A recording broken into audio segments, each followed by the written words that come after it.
Hey, everybody. Welcome back to the Outcomes Rocket. So excited you tuned in to another episode of our podcast. Today, I have the privilege of hosting the amazing Gary Johnson. I've known Gary for a few years now. Just to introduce him to y'all, he's a sales and marketing executive focused on driving growth within the healthcare space on the B2B, B2C, software as a service side. He is serving as the Chief Growth Officer of Curae. They're a company that's focused on financial solutions that help patients and providers improve access and also health. So with that, I'm super excited to have you on the podcast, Gary, and I'm so glad that you could join us. Thank you. Thanks for that intro. Very kind and not deserved, but looking forward to our chat today. Yeah, likewise, Gary. And look, you had quite the experience in healthcare, serving in different companies, and you have a really unique perspective. So, talk to us about what got you into the business of healthcare and why you do what you do. Yeah. Well, I've been in marketing, leadership, product management, brand management, starting right out of school with Kimberly-Clark.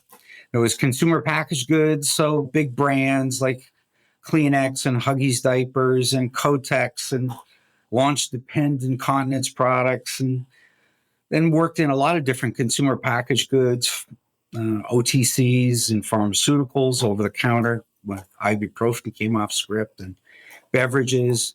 And then I came back to Kimberly-Clark, and Kimberly-Clark also had a very large healthcare division, medical devices, protective apparel, basically everything that the professionals are wearing in a cath lab or an operating room, head to toe, and some other things. And I loved healthcare. And then I moved into more the business side of healthcare, revenue cycle management, supply chain.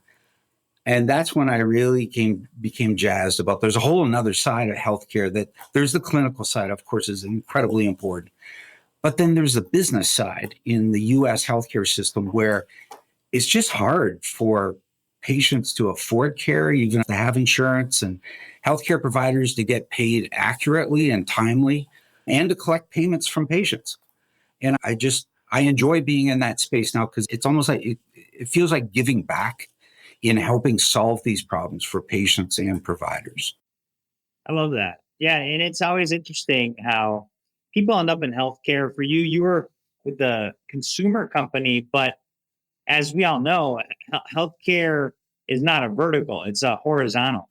And so you definitely got introduced to it, got the bug, and have had an amazing career in it. So talk to us a little bit about what you're up to at Curae. We had a chance to meet at the HFMA conference. That was a lot of fun.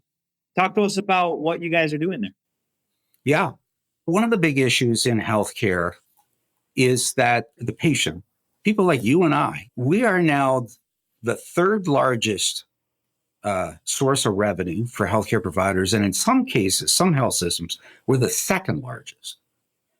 And so you've got commercial payers and you've got government with Medicare and Medicaid. But because we shifted to high deductible health plans, started that a number of years ago, right? And that moved a lot more of the cost of healthcare onto the shoulders of employees through commercial insurance, their employer-sponsored insurance, or even ACA plans. But what that did is it meant that a lot of people have, let's say for a family of four, they have health insurance, high deductible plan. This year, their deductible could be over $16,000 before they've used healthcare. And they've already been paying $1,000 a month in gross dollars in monthly insurance premiums, and they haven't used healthcare yet. And then they have an unplanned event, as many healthcare events are. They're not planned. It's a bit of a surprise. And so, oh, by the way, you have a patient responsibility of $5,000, $8,000, or even larger. And so what we do at Curae, we help healthcare providers begin to take on that problem of the escalating patient bad debt or uncompensated care. And as we know, healthcare providers, specifically not-for-profit tax status, they have charity care. It's part of the their responsibility and their community benefit each year. They file a Form 990. But over and above that, they have all this other care they're providing that's not charity care. It doesn't count towards a community benefit because they've already met it. And it's like running a restaurant and randomly you choose tables each night and you go, these ones don't need to pay.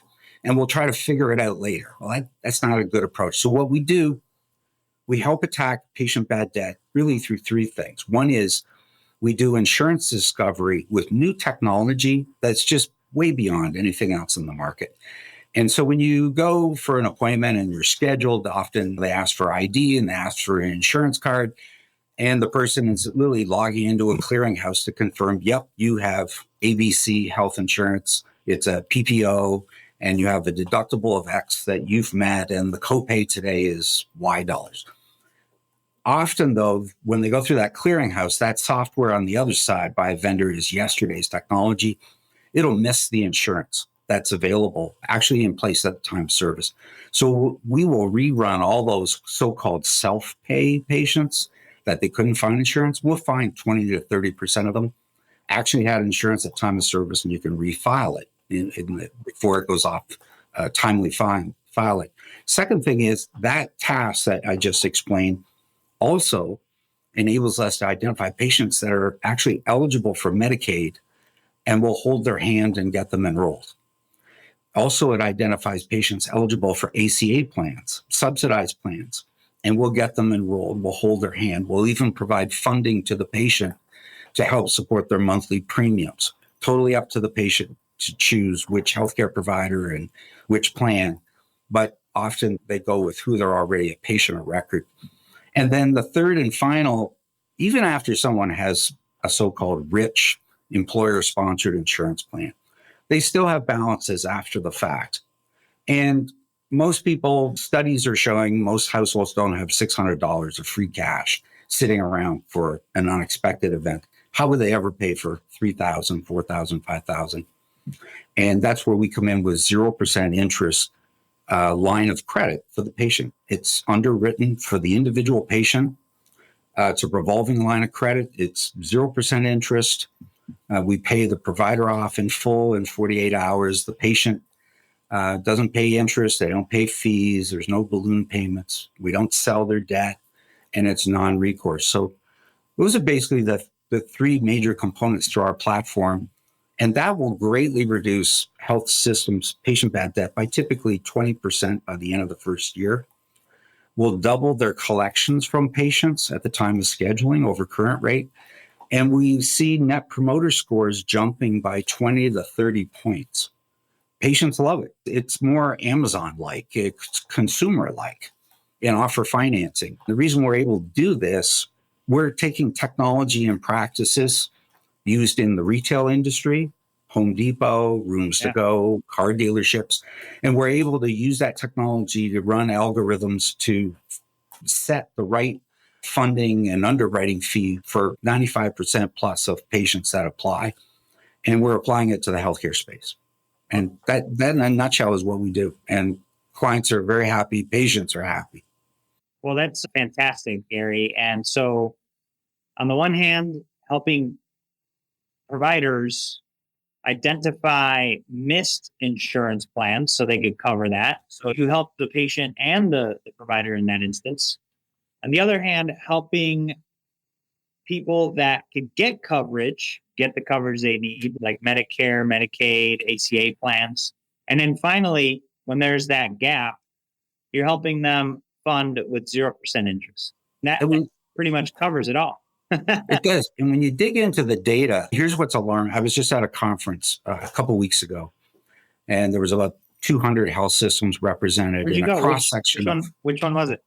It was the PN conference in Miami. Oh, okay. Healthcare Partnership Network. Oh, yeah. I think it was their second year running. Great conference. A lot of impressive leaders, not just in revenue cycle or finance. They had folks from that area, but they also had chief medical officers, chief nursing officers, COOs, heads of emergency medicine. I have to check that one out. But they were one of the issues, and we got to do a presentation, a case study around what our clients are doing, is that these health systems are recognizing this is a trend line that's very uncomfortable. The size of patient bad debt that they're carrying on their books is increasing at a double-digit rate year over year. They don't seem to have a means of controlling it and slowing it. If you look at the stats, patients with balances of $7,500 is up 300% versus a year ago.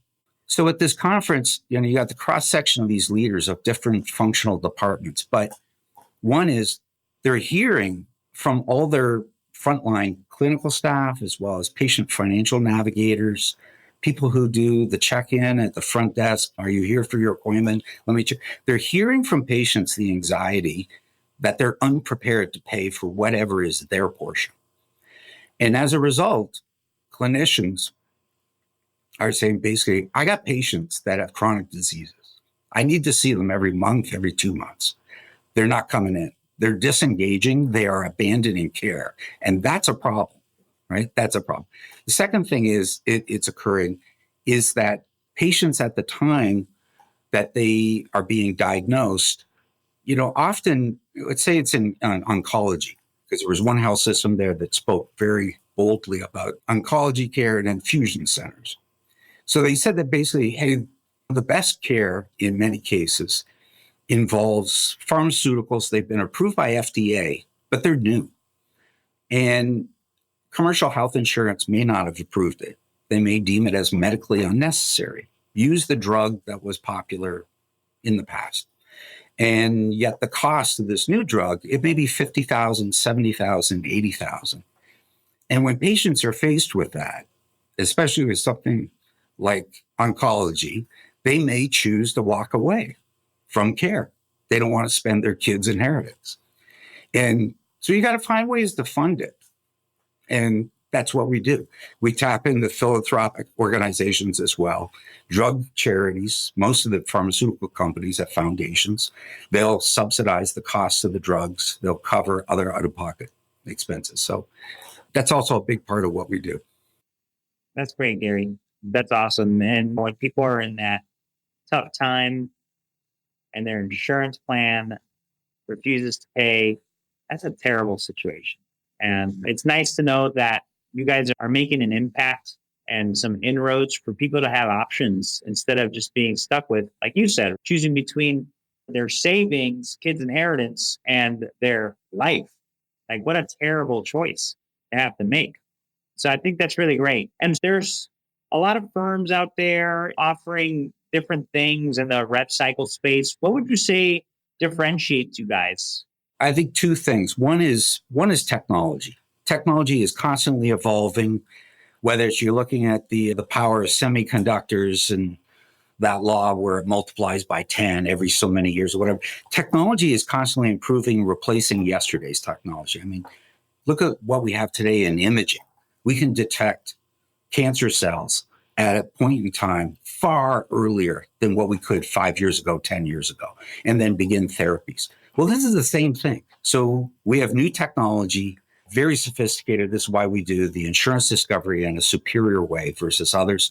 We also provide our technology to the workflows that we work in working with the health systems. If you think about think about your Six Sigma philosophy and approach to workflows, right?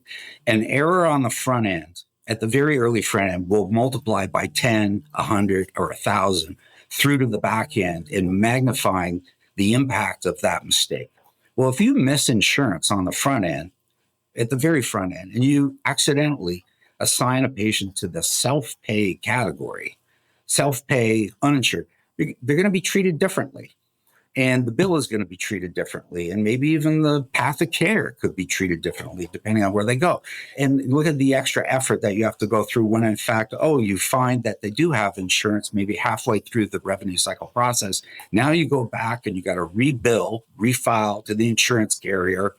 And it's always going to be complicated. So you've added much more cost and time to the overall piece. So by re-engineering the workflow processes, it's textbook workflow improvement, reducing errors on the front end.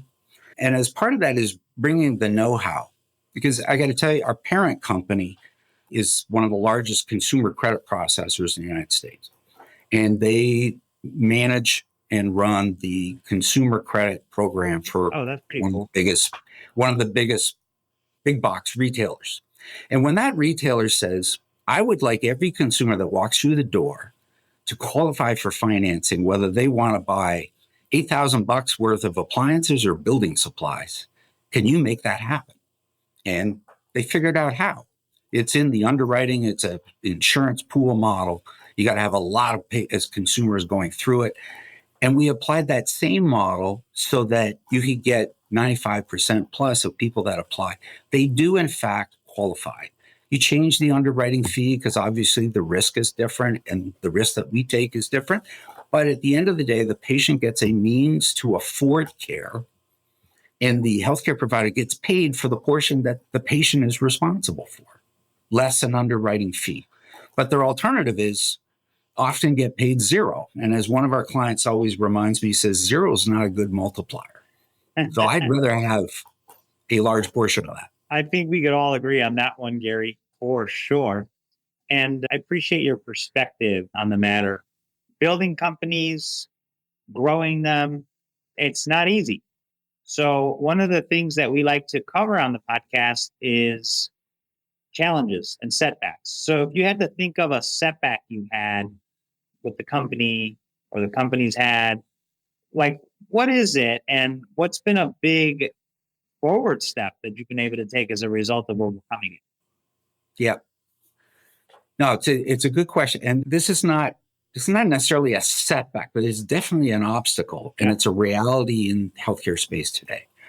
So let's say we meet with a senior executive over finance and revenue cycle, and we pull their data, both the public data, we also get a data spec. We run a file on all their self-pay today and their payer mix. And also we project they have a payment program. Most health systems have some kind of a homegrown payment program that they're trying to manage as well. They're trying to be in the banking business. We'll run all of that. And if let's say they're a healthcare system of $4 to $5 billion a year in net patient revenue, which is about a medium to large. There are many that are much larger and many more in the 3 to 5. But let's say they're 4 to 5 billion. Yep. Their net improvement of which we would project, and it's very conservative, and we have data that we reverse engineered into building this model. We used our actual clients' data and their results because we have many that are several years in. That net improvement of new revenue will be in the range of $50 to $100 million per year. That's a large number because their bottom line may only be 50 million to 80 million a year. So it's in effect could double if they let it flow through to the bottom line, but they need cash. To answer your question, the setback, we're shocked that many times the person in charge will say, I can't show that number to my leadership group. Why not? Because they think we've been incompetent and been running a bad ship inside revenue cycle. And it's a surprising reaction, but people have told me revenue cycle is a tough space to be in. You're putting out a lot of fires and issues, and claims are denied, and it's hard to solve things. So people are a little bit on the defense. Yeah. So what we've had to do, we coach people. We say, you're going to have to narrate the story that this isn't about finding errors or incompetency. This is about new technology, new workflows and approaches that you couldn't possibly have identified these opportunities. And these are new and over and above opportunities over whatever you're working on today. And it's real. It's real in terms of the dollars. And here's our list of references you can speak to. But we've had to help them and coach that because on one hand, they're afraid to bring it forward, yet we've had others who are brave, particularly if they're in the role less than a year and they were brought in to make change. And they seem to have more of a political license in the organization to say, here's what I found. And we're all overhauling this. And here's the new improvement. They're gung-ho and they're going 100 miles an hour. So we've had to learn how to help our champions and some of the influencers to navigate this recommendation. Sometimes we help them put together their own business case. And it's how to do it in a way that's safe. And yet they get the benefit. They get the financial benefit right away in the first year. That's great, Gary. And it reminds me of a quote that yesterday's systems won't serve you today or in the future. And today's systems won't serve you in the future. And this is just a really great paradigm to look at it through.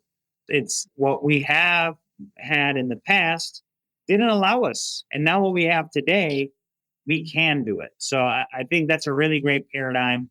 It's great that you're partnering with organizations the way you guys are, even helping them put together their cases. So I want to give you and the team kudos for the approach.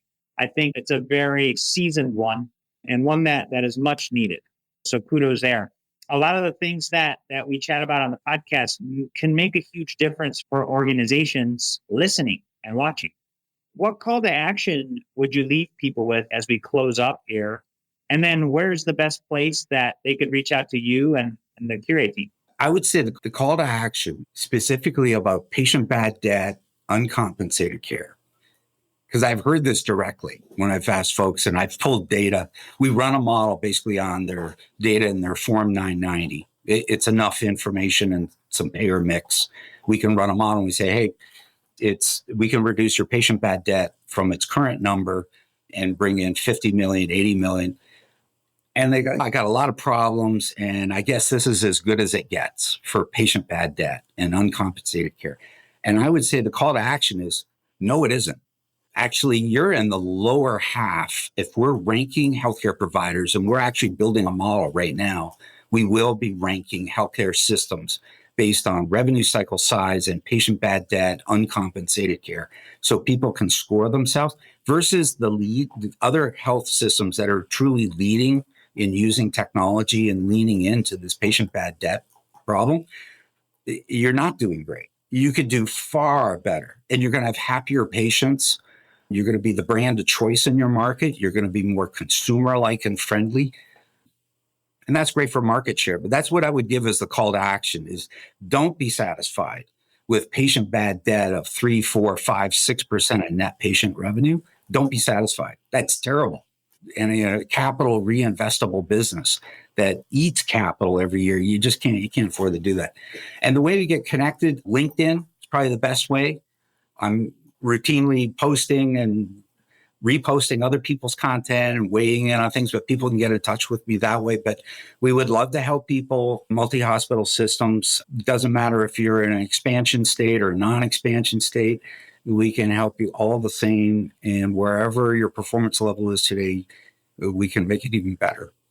Gary, that's fantastic. Really appreciate that close. Let's not accept what we're getting today. Let's expect more because it's possible. And as Gary shared, with the technology that Curae has, what was not possible yesterday is possible today. So take advantage of his call to action.